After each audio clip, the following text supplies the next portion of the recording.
lại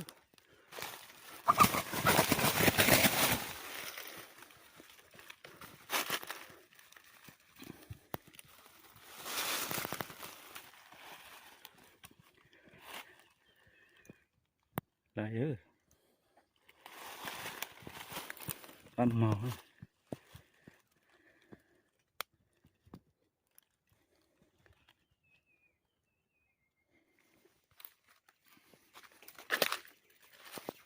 cái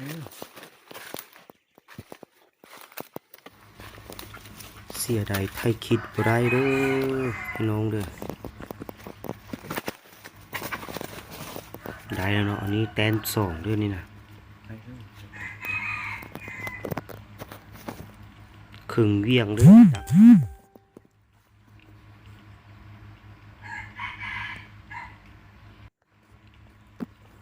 มื้อนี้ก็ถือว่าหมั่นเด้อมันเด้อได้ส่งแต้มเลยเด้อไก่อ่อนเนาะ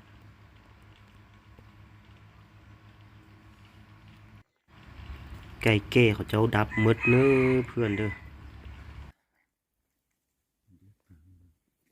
มื้อนี้มาเด้อตอกไก่เด้อ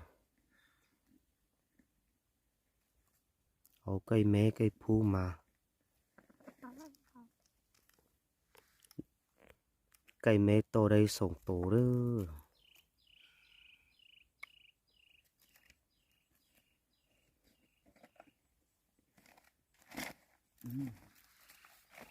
ปูปังก็เต้า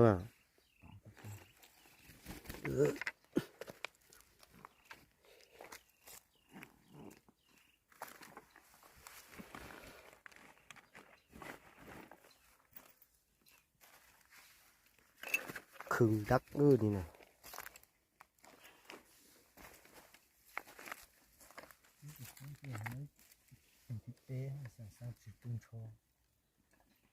มาเนาะ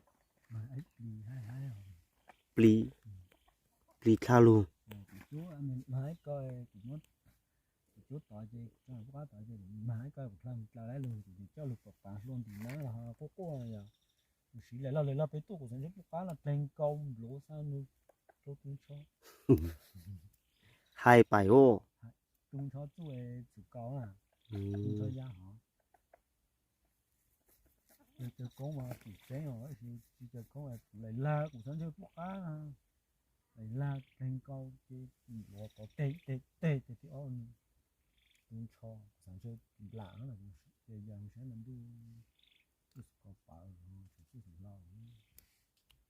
ไก่แม่โตได้ไก่อ่อน2โตเด้